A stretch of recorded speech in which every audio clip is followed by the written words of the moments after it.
누나, 엄마 냄새 나요.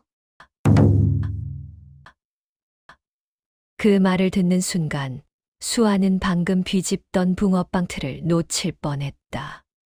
기름 냄새와 팥 달큰한 향, 겨울밤 특유의 쇠 냄새 같은 것들이 뒤섞인 거리. 한복판에서 그 말은 이상할 만큼 또렷하게 수아의 가슴을 찔렀다. 엄마 냄새라니. 자신에게서 그런 말이 나올 수 있다는 생각을 하지 못한 채 살아온 19살의 밤이었다. 이런 상황이 벌어진 데에는 아주 충격적인 이유가 있었습니다. 겨울바람은 유난히 매서웠다. 손끝의 감각은 이미 몇 번이나 사라졌다. 돌아오기를 반복했고, 숨을 쉴 때마다 코끝이 얼어붙는 듯했다. 하지만 수아는 붕어빵 틀을 멈추지 않았다. 이걸 멈추면 오늘 하루가 그대로 끝나버리기 때문이었다. 하나에 1,000원, 10개면 10,000원. 약값의 절반. 그게 수아의 계산이었다. 19. 수능은 끝났고 성적은 나쁘지 않았다. 선생님은 아깝다고 했고 친구들은 원서 쓸 생각 없냐고 물었다. 하지만 등록금이라는 단어는 수아에게 너무 멀었다. 대학은 미래였고 수아에게는 내일이 더 급했다. 병원비, 약값, 공과금, 그리고 무엇보다 혼자서 키워온 할머니의 숨 가쁜 기침 소리. 그 모든 게 수아의 등을 밀어 이 거리로 데려왔다. 그날 밤도 평소와 다르지 않았다. 사람들은 빠르게 지나갔고 붕어빵 냄새를 맡고도 발걸음을 멈추지 않았다. 1시간에 서너 개 팔리면 다행이었다. 손은 점점 굳어갔고 마음은 먼저 얼어붙었다. 추위는 피부를 파고들었고 시간은 느리게 흘렀다. 불빛이 쏟아지는 거리는 따뜻해 보였지만 수아가 서 있는 그 자리만큼은 언제나 어둡고 차가웠다. 그때 검은색 차량 한 대가 수아 앞에 천천히 멈춰 섰다. 차창이 내려가며 실내의 따뜻한 공기가 흘러나왔다. 뒷좌석에는 정장을 입은 노인이 앉아 있었고 그 옆에 아이가 하나 있었다. 60을 훌쩍 넘긴 듯한 노인의 얼굴은 굳어 있었지만 아이는 더 이상했다. 8살쯤 되어 보였지만 얼굴에는 어떤 표정도 없었다. 눈은 컸지만 비어 있었고 숨을 쉬고 있다는 것 외엔 살아있다는 느낌이 들지 않았다. 붕어빵 좀 주세요. 노인의 목소리는 낮고 단정했다. 수아는 말없이 붕어빵 3개를 봉투에 담아 건넸다. 그 사이 아이가 처음으로 봉투를 바라봤다. 표정 없는 얼굴이 미세하게 움직이는 것 같았다. 냄새. 아이의 입에서 흘러나온 말은 그 한 단어뿐이었다. 수아는 아이가 말을 했다는 사실보다 그 말의 온도가 이상하게 느껴졌다. 아이는 붕어빵을 받아들고 조심스럽게 한 입을 베어 물었다. 그리고 2번째, 3번째. 텅 비어있던 눈동자에 아주 미세한 변화가 일어났다. 따뜻해요. 아이는 중얼거리듯 말했다. 그 말이 왜인지 모르게 수아의 가슴을 아프게 했다. 자신의 어린 시절이 문득 떠올랐다. 엄마 없이 겨울밤에 혼자 남겨졌던 기억. 따뜻한 것에 마음이 먼저 반응하던 그때의 기억. 추운 날 편의점 앞에서 따뜻한 어묵 국물을 받아들었을 때 그 순간 온기가 손에서 가슴으로 퍼져나가던 그 느낌. 수아는 그때를 기억했다. 붕어빵을 다 먹은 아이가 고개를 들었다. 그리고 수아를 똑바로 바라봤다. 비어있던 눈동자가 처음으로 무언가를 담고 있었다. 누나, 엄마 냄새 나요. 그 말은 설명도 질문도 아니었다. 단정한 사실처럼 떨어졌다. 수아는 아무 말도 할 수 없었다. 목구멍이 막히고 뭐라고 대답해야 할지 알 수 없었다. 아이의 눈은 여전히 수아를 보고 있었다. 그 시선 속에는 무언가 간절한 것이 있었다. 그것이 그리움인지 외로움인지 수아는 구별할 수 없었다. 다만 그것이 자신의 것과 닮아 있다는 것만은 알 수 있었다. 차창은 다시 올라갔고 차는 천천히 멀어졌다. 남은 건 겨울바람과 수아의 가슴 안에서 계속 맴도는 그 한마디뿐이었다. 엄마 냄새. 수아는 자신의 손을 내려다봤다. 기름에 절은 손, 얼어붙은 손가락, 거칠어진 피부. 여기서 엄마의 냄새가 날 수 있을까? 수아는 알 수 없었다. 그날 밤 집으로 돌아오던 길에 휴대폰에 문자가 도착했다. 모르는 번호였다. 내일 같은 시간, 같은 자리에서 기다려주세요. 부탁이 있습니다. 수아는 화면을 한참 바라보다가 아무 답도 하지 못한 채 주머니에 폰을 넣었다. 이상하게도 그 아이의 눈이 자꾸 떠올랐다. 비어 있다가 조금씩 채워지던 그 눈. 따뜻해요. 라고 말하던 그 목소리. 수아는 걸음을 멈추고 하늘을 올려다봤다. 겨울밤의 하늘은 유난히 맑았다. 별이 몇 개 보였다. 수아는 그 별들을 한참 바라보다가 다시 걷기 시작했다. 집에 도착했을 때 할머니는 이미 주무시고 계셨다. 작은 방 안에는 약봉지들이 가지런히 놓여 있었고 할머니의 숨소리가 고르게 들렸다. 수아는 조용히 방문을 닫고 자신의 방으로 들어갔다. 침대에 누웠지만 잠은 오지 않았다. 천장을 바라보며 수아는 생각했다. 엄마라는 단어. 자신에게는 너무 오래전에 사라진 그 단어를 오늘 낯선 아이가 꺼내 들었다.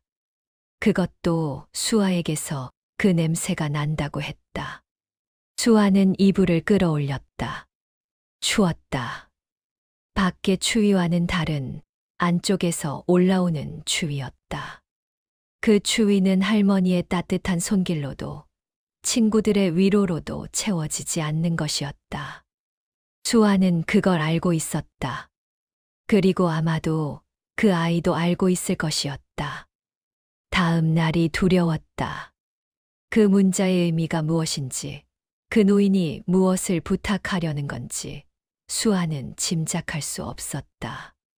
하지만 한 가지는 확실했다.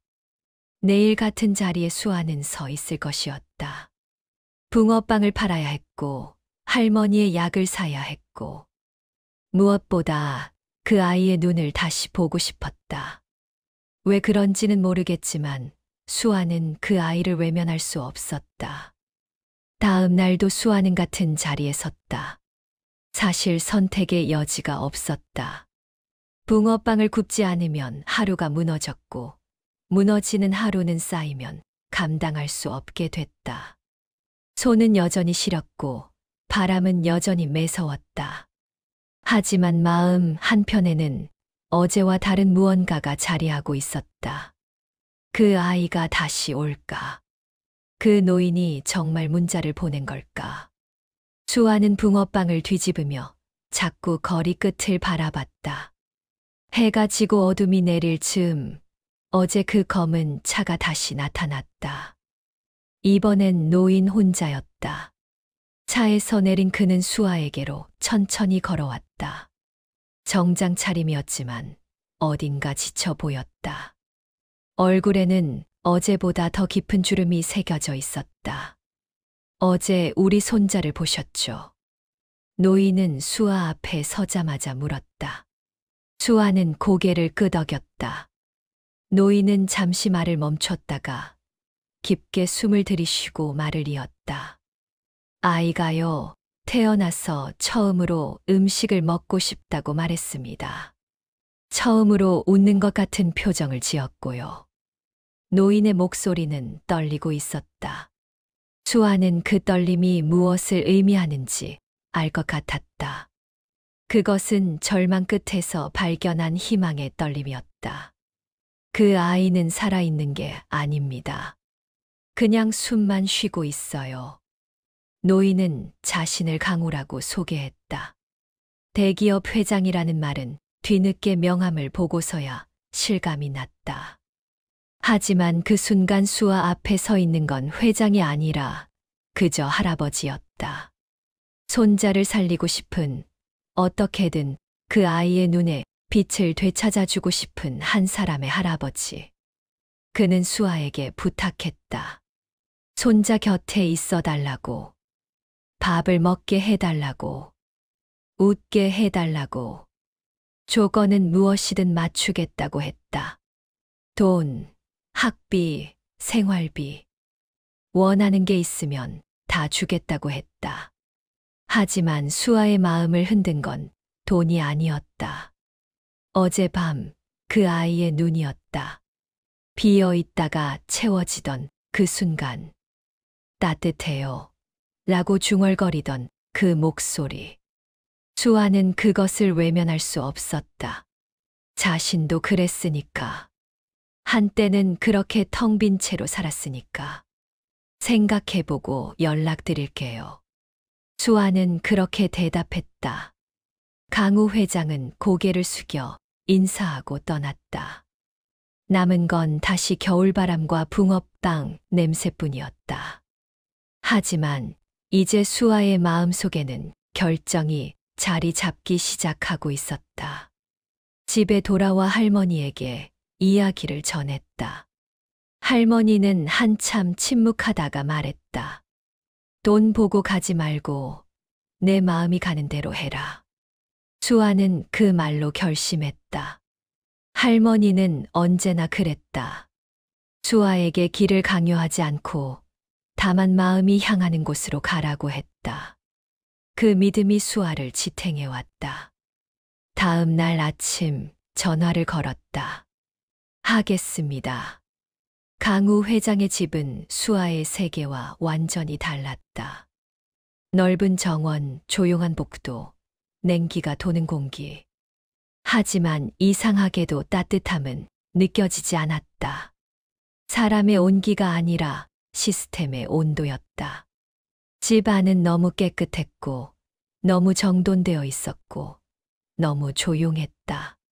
하윤이라는 아이는 이 집의 가장 끝방에 있었다. 커튼이 닫힌 방 안, 침대에 웅크린 작은 몸. 이불을 뒤집어 쓴 채 움직이지 않는 아이. 수아는 조심스럽게 말을 걸었다.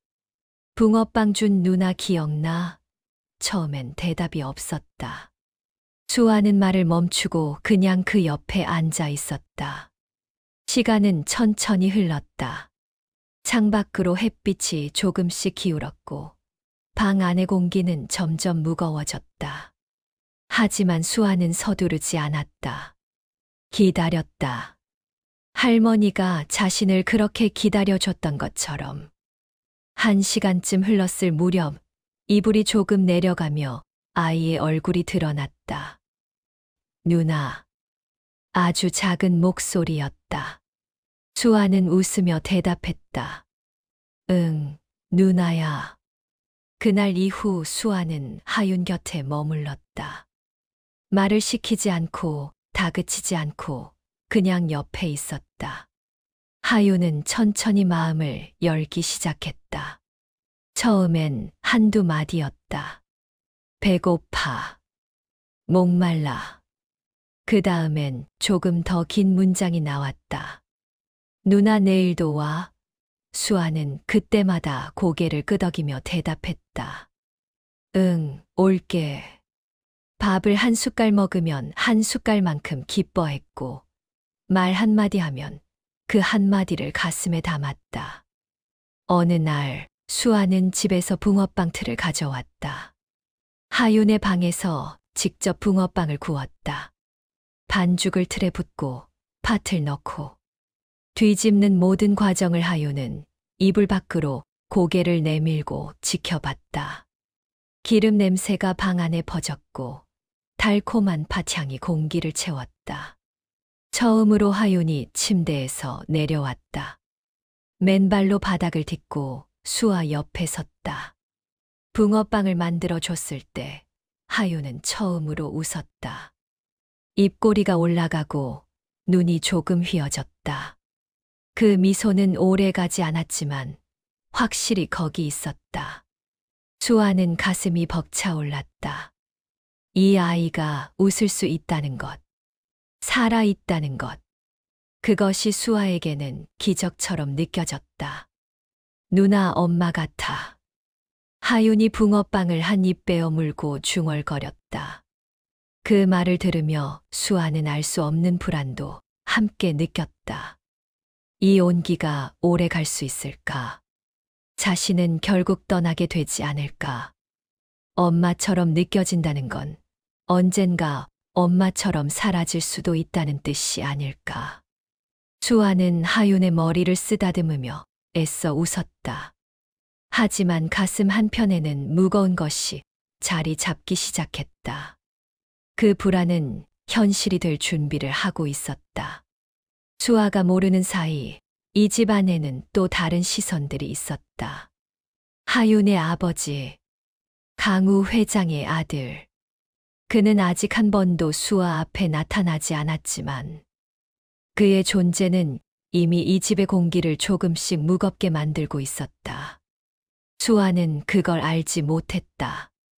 다만 하윤이 조금씩 살아나는 것만 보고 있었다.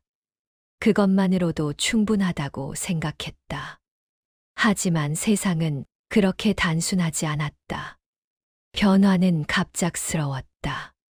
하윤이 웃기 시작하자 누군가는 불편해졌다. 강우 회장의 아들 재훈이었다. 그는 처음부터 수아를 경계했다. 수아가 하윤의 방에 들어가는 모습을 볼 때마다 얼굴을 굳혔고 복도에서 마주치면 눈길조차 주지 않았다. 어느 날 저녁 강우 회장이 없는 자리에서 재훈은 수아에게 말했다. 길거리에서 주운 사람을 집에 들였다고 생각하지 마세요. 그 말은 차갑고 날카로웠다. 수아는 고개를 숙였다. 반박할 말이 없었다. 사실이었으니까. 자신은 정말 거리에서 붕어빵을 팔던 사람이었고 이 집과는 어울리지 않는 사람이었다. 하지만 하윤은 달랐다. 하윤은 수아를 보며 웃었고 밥을 먹었고 살아났다. 그것만은 부정할 수 없는 사실이었다. 수아는 감내하려 했다. 자신이 버티면 아이가 웃을 수 있다면 그걸로 충분하다고 생각했다. 하지만 사건은 수아가 없는 곳에서 벌어졌다. 하윤이 학교에 가고 싶다고 말한 날, 수아는 그 목소리를 믿었다. 조심스럽게 아주 조금만 세상으로 나가보자고 생각했다. 하윤은 오랫동안 집 안에만 갇혀 있었다. 바깥 세상과 단절된 채 아무도 만나지 않은 채 살았다. 수아는 그게 아이에게 좋지 않다고 생각했다. 천천히 한 걸음씩 세상과 만나게 해주고 싶었다. 강우 회장도 조심스럽게 동의했다. 1시간만 선생님과 함께 조용한 교실에서 모든 조건을 맞춰서 보냈다. 그러나 그날 오후 하윤은 학교에서 쓰러졌다. 극심한 스트레스. 교실에서 갑자기 숨을 헐떡이기 시작했고 온몸이 경직됐다. 선생님이 급히 연락했고 구급차가 왔다. 아이는 병원 침대에 누웠고 원인은 곧 수아로 향했다. 재훈이 병원에 도착했을 때 그의 얼굴은 분노로 일그러져 있었다. 당신이 너무 서둘렀어요. 그 말을 듣는 순간 수아의 다리가 풀렸다. 복도에 주저앉을 뻔했지만 간신히 벽에 기댔다. 재훈은 계속 말했다. 자격도 없는 사람이 아이를 망쳤다고. 전문가도 아닌 주제에 함부로 판단했다고. 그 말들은 수아의 가슴을 찔렀다. 수아는 아무 말도 할 수 없었다. 하윤이 쓰러졌다는 사실 앞에서 모든 변명은 무의미했다. 그날 밤 결정이 내려졌다. 법적 보호자 외 접근 금지. 강우 회장은 안타까워했지만 아들의 분노를 막을 수 없었다. 재호는 변호사를 불렀고 서류를 준비했고 수아를 집에서 내보냈다.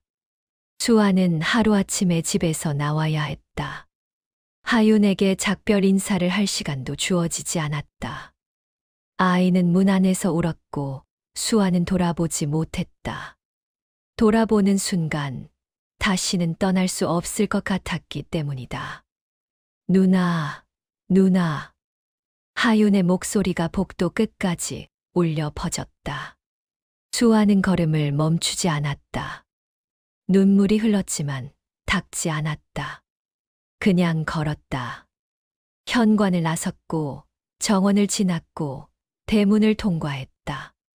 뒤에서 하윤의 울음소리가 점점 작아졌다. 그리고 결국 들리지 않게 됐다. 수아는 그제야 멈춰섰다. 겨울바람이 얼굴을 때렸다. 차가웠다. 너무 차가웠다. 수아는 다시 거리로 돌아왔다. 같은 붕어빵 틀, 같은 겨울. 하지만 이번엔 손이 떨렸다. 붕어빵 냄새가 더 이상 따뜻하지 않았다. 사람들은 여전히 빠르게 지나갔고 아무도 멈추지 않았다. 수아는 틀을 뒤집었다. 하나, 둘, 셋.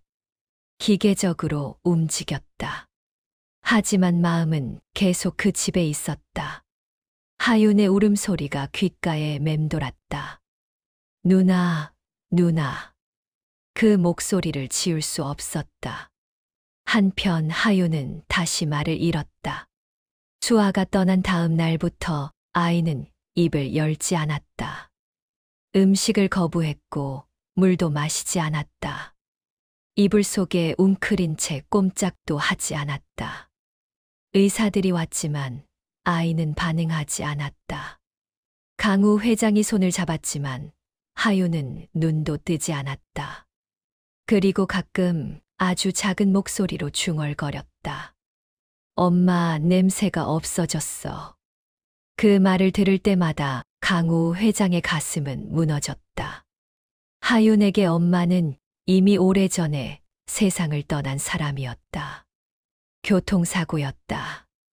하윤이 4살 때였다. 그 이후로 아이는 말을 잃었고 감정을 잃었고 세상과 단절됐다.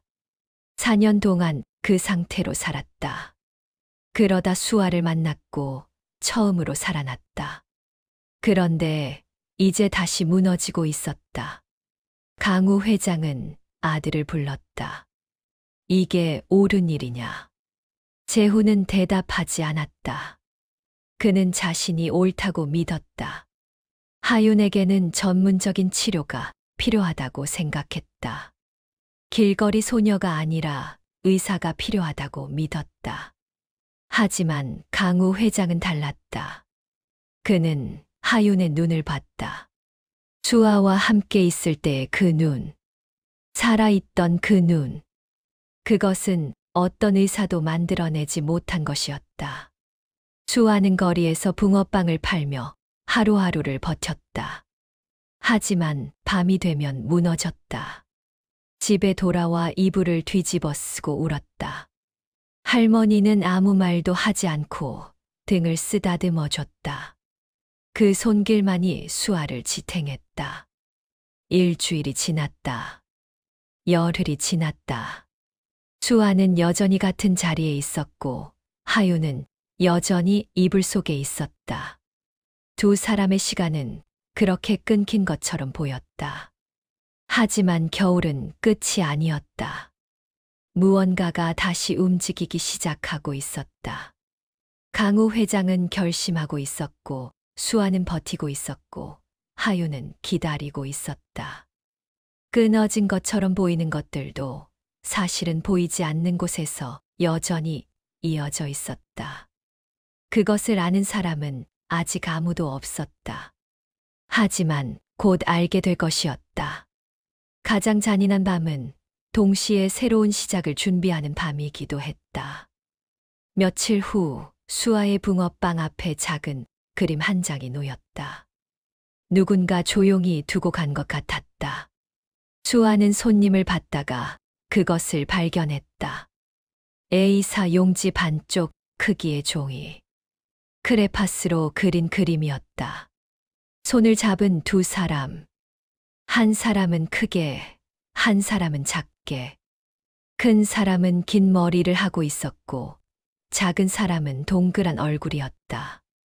두 사람 사이에는 노란색으로 칠해진 무언가가 있었다. 붕어빵이었다. 그림 아래에는 삐뚤빼뚤한 글씨가 적혀 있었다. 엄마, 냄새 나던 사람.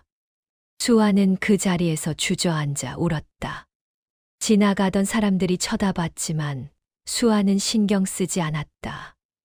그림을 가슴에 안고 소리 없이 흐느꼈다. 하윤이 그린 것이었다. 틀림없었다. 이 삐뚤빼뚤한 글씨, 이 서툰 선들. 그 모든 것이 하윤이었다. 아이는 수아를 기억하고 있었다.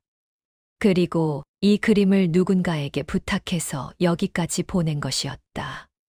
수아는 그림을 펼쳐 들고 한참을 바라봤다. 눈물이 종이 위로 떨어졌지만 닿지 않았다. 그날 밤 수아는 그림을 들고 집으로 돌아왔다. 할머니에게 보여드렸다.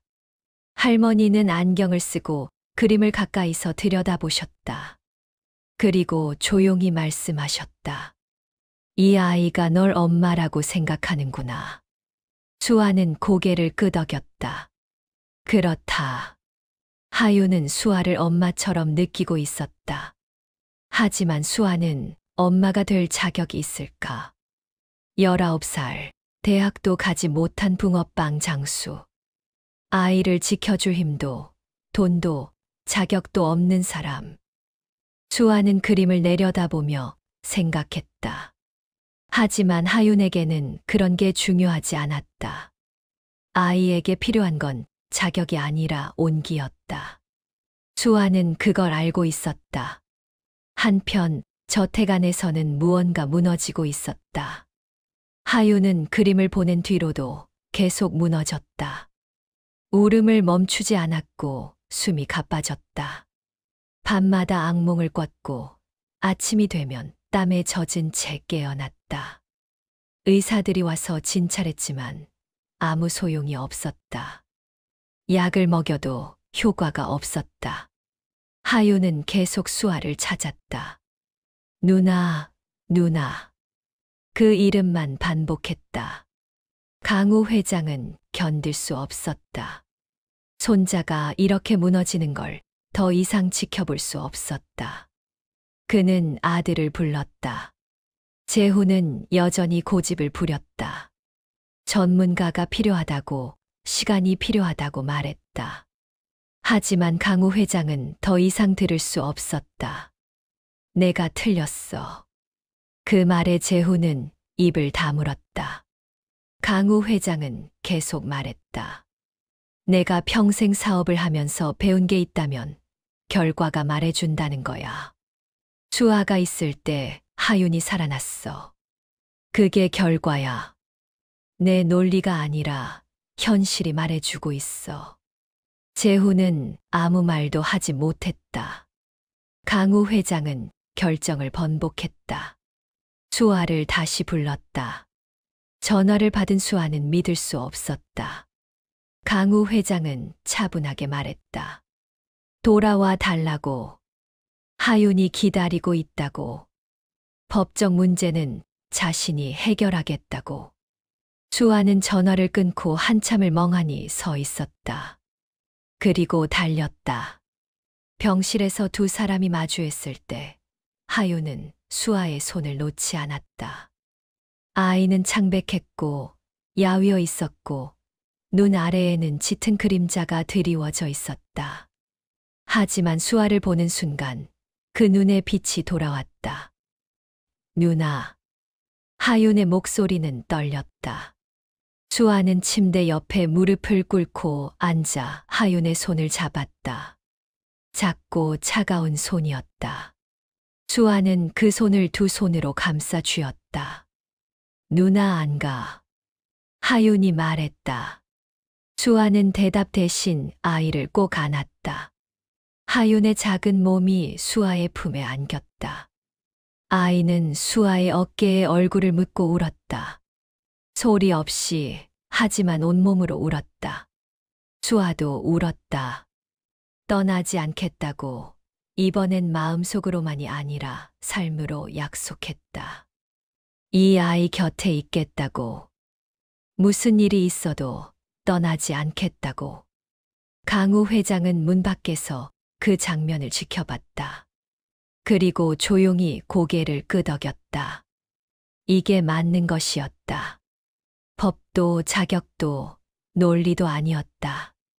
사랑이었다. 그 단순하고 명확한 것. 하윤에게 필요한 건 그것뿐이었다. 수아는 그날부터 다시 하윤 곁에 머물렀다. 이번엔 아무도 막지 않았다. 재훈도 더 이상 반대하지 않았다. 하윤이 살아나는 걸 보고 그도 결국 인정할 수밖에 없었다.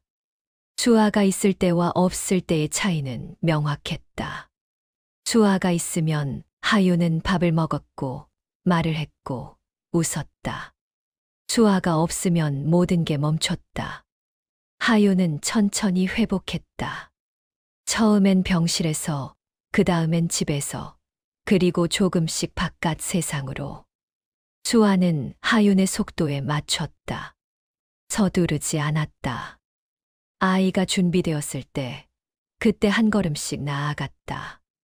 공원에 갔을 때, 하윤은 수아의 손을 꼭 잡고 놓지 않았다. 수아는 괜찮다고, 누나가 여기 있다고 말했다. 하윤은 그제야 주변을 둘러봤다. 나무, 하늘, 새소리.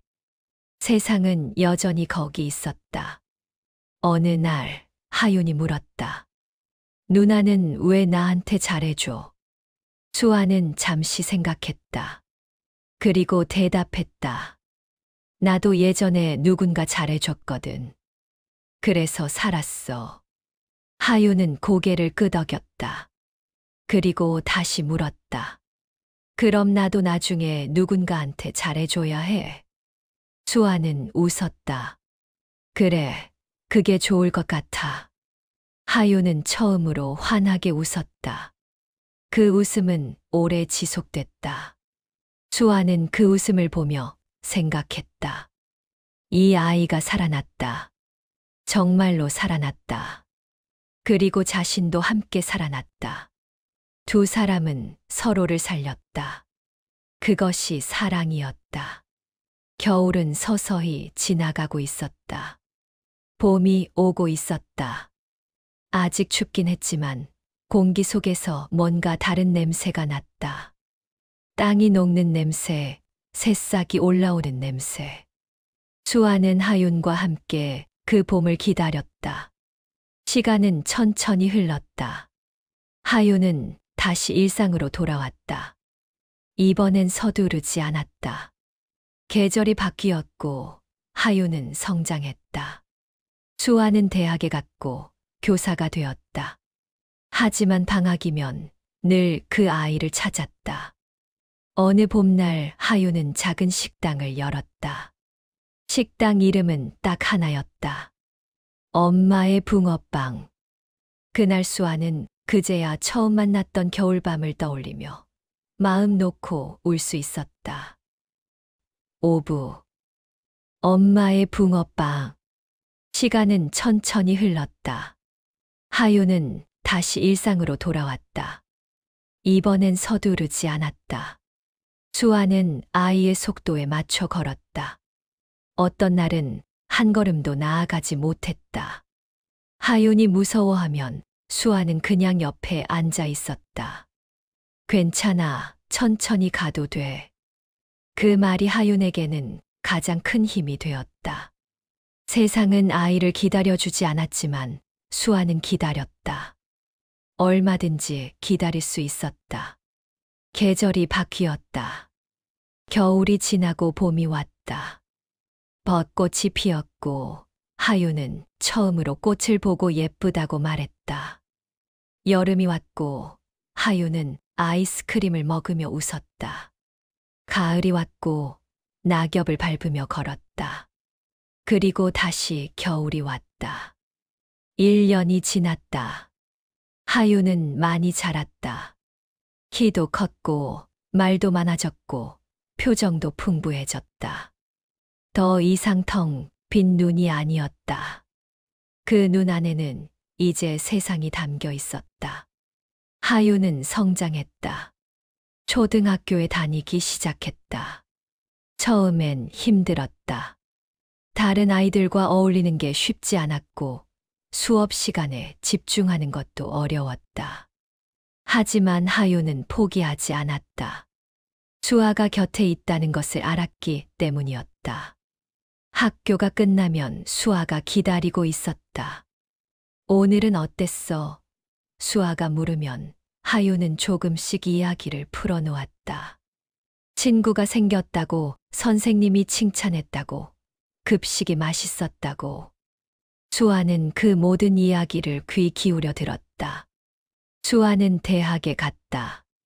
강우 회장이 학비를 지원했고 수아는 교육학을 전공했다. 하윤을 보며 깨달았기 때문이었다. 아이들에게는 지식보다 먼저 필요한 게 있다는 것. 사랑, 인내, 기다림. 수아는 그런 선생님이 되고 싶었다. 하윤처럼 상처받은 아이들을, 세상으로부터 외면당한 아이들을 보듬어 줄 수 있는 사람이 되고 싶었다. 대학 생활은 쉽지 않았다. 수아는 여전히 또래보다 늦게 시작한 사람이었고, 주변 친구들과는 다른 삶을 살아왔다. 하지만 수아는 그것을 약점이 아니라 강점으로 만들었다.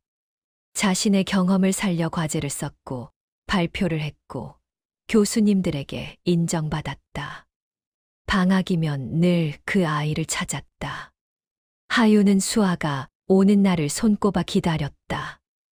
누나, 언제 와? 전화로 물어보는 하윤의 목소리는 언제나 밝았다. 수아는 교사가 되었다. 초등학교 교사. 첫 발령을 받던 날 수아는 울었다. 할머니도 울었다. 강우 회장도 축하한다며 꽃다발을 보내왔다. 하윤은 수아에게 편지를 썼다. 삐뚤빼뚤한 글씨로 하지만 정성스럽게 쓴 편지였다. 누나, 축하해요. 누나는 최고의 선생님이 될 거예요. 나처럼 힘든 아이들을 많이 도와주세요. 사랑해요. 수아는 그 편지를 책상 서랍에 넣어두고 힘들 때마다 꺼내 읽었다. 시간은 계속 흘렀다. 하유는 중학생이 되었고 고등학생이 되었다. 수아는 여전히 교사로 일했고 방학이면 하윤을 찾았다. 두 사람의 관계는 변하지 않았다. 여전히 누나와 동생이었고 동시에 엄마와 딸 같기도 했고 때로는 친구 같기도 했다. 하윤은 수아에게 학교 이야기를 했고 수아는 하윤에게 반 아이들 이야기를 했다. 두 사람은 서로의 삶을 나눴다. 하윤은 어느 날 말했다. 누나, 나 나중에 식당 하고 싶어. 수아는 놀라서 물었다. 식당, 왜? 하윤은 웃으며 대답했다. 누나가 만들어준 붕어빵이 제일 맛있었거든. 나도 그런 음식을 만들고 싶어. 사람들을 따뜻하게 해주는 음식. 수아는 가슴이 뭉클했다. 하윤은 정말 자랐다. 이제는 자신의 꿈을 이야기할 수 있을 만큼. 수아는 고개를 끄덕였다. 그래, 좋은 생각이야. 하윤은 요리학원에 다니기 시작했다. 처음엔 서툴렀지만 금방 실력이 늘었다. 하윤은 열심히 배웠다. 칼질, 불 조절, 양념 배합. 모든 것을 정성스럽게 익혔다. 그리고 주말마다 수아를 위해 음식을 만들었다. 누나, 맛봐봐. 하윤이 내민 음식을 먹으며 수아는 생각했다. 이 아이가 정말 컸구나. 이제는 누군가를 먹이는 사람이 되었구나. 몇 년이 더 흘렀다. 하윤은 25이 되었고 수아는 30이 되었다. 하윤은 드디어 자신의 식당을 열었다. 작은 식당이었다. 테이블 5개, 의자 15개. 하지만 따뜻했다. 창가에는 화분이 놓여 있었고 벽에는 하윤이 어렸을 때 그린 그림이 걸려 있었다. 손을 잡은 두 사람과 붕어빵. 식당 이름은 딱 하나였다. 엄마의 붕어빵. 간판을 보는 순간 수아는 숨이 멎었다. 하윤이 옆에서 말했다. 누나가 엄마였으니까. 수아는 아무 말도 할 수 없었다. 목이 메었다. 하윤은 계속 말했다. 누나 없었으면 나 지금 여기 없었을 거야. 진짜 엄마는 하늘에 계시지만 나를 살린 건 누나였어. 그래서 이 이름으로 하고 싶었어. 그날 수아는 그제야 처음 만났던 겨울밤을 떠올리며 마음 놓고 울 수 있었다. 하윤이 안아줬다. 이제는 수아보다 키가 큰 하윤이 옛날 수아가 그랬던 것처럼 수아를 품에 안았다. 괜찮아요, 누나. 하윤의 목소리는 단단했다. 수아는 그 품에서 울었다. 기쁨과 안도와 사랑이 뒤섞인 눈물이었다. 식당은 성공했다. 음식이 맛있었고 무엇보다 따뜻했다. 손님들은 이 식당에 오면 마음이 편해진다고 말했다. 하윤은 모든 손님을 정성으로 대했다. 혼자 온 손님에게는 더 신경 썼고 아이를 데려온 손님에게는 특별히 잘해줬다. 그리고 가끔 돈이 없어 보이는 손님이 오면 조용히 공짜로 밥을 줬다. 수아가 그랬던 것처럼, 아니, 자신이 받았던 것처럼. 어느 겨울날 식당에 어린 소녀가 혼자 들어왔다. 10살쯤 되어 보였다. 손이 얼어 있었고 옷은 얇았다. 하윤은 아이를 자리에 앉히고 따뜻한 국을 내왔다. 그리고 붕어빵도 함께 내놓았다. 아이는 조심스럽게 한 입 빼어 물었다. 그리고 말했다. 따뜻해요. 하윤은 웃었다. 수아도 웃었다. 두 사람은 서로를 바라보며 고개를 끄덕였다. 이것이 이어지는 것이었다. 받은 사랑을 다시 나누는 것. 그것이 세상을 따뜻하게 만드는 방법이었다. 그날 밤 식당 문을 닫고 수아와 하윤은 함께 앉아 있었다. 창밖으로 눈이 내렸다. 겨울이었다. 하지만 더 이상 춥지 않았다. 하윤이 물었다. 누나, 행복해. 수아는 고개를 끄덕였다. 응, 행복해. 하윤도 웃었다. 나도. 두 사람은 창밖에 눈을 바라봤다. 하얗게 쌓이는 눈. 하지만 그 안에는 봄이 숨어 있었다. 겨울이 지나면 봄이 온다. 그것을 두 사람은 알고 있었다. 함께라면 어떤 겨울도 견딜 수 있다는 것도 알고 있었다. 수아는 하윤의 손을 잡았다. 이제는 크고 단단해진 그 손. 수아를 살렸고 이제는 다른 사람들도 살리고 있는 그 손. 하윤도 수아의 손을 꼭 잡았다. 따뜻했다. 엄마의 손처럼. 아니, 그보다 더 따뜻했다. 두 사람이 함께 만든 온기였다. 겨울밤, 엄마의 붕어빵 간판에 불이 꺼졌다. 하지만 그 안의 온기는 꺼지지 않았다. 내일도, 모레도, 그 다음 날도 계속될 것이었다. 수아와 하윤이 함께 만든 그 온기는 이제 세상으로 퍼져나가고 있었다.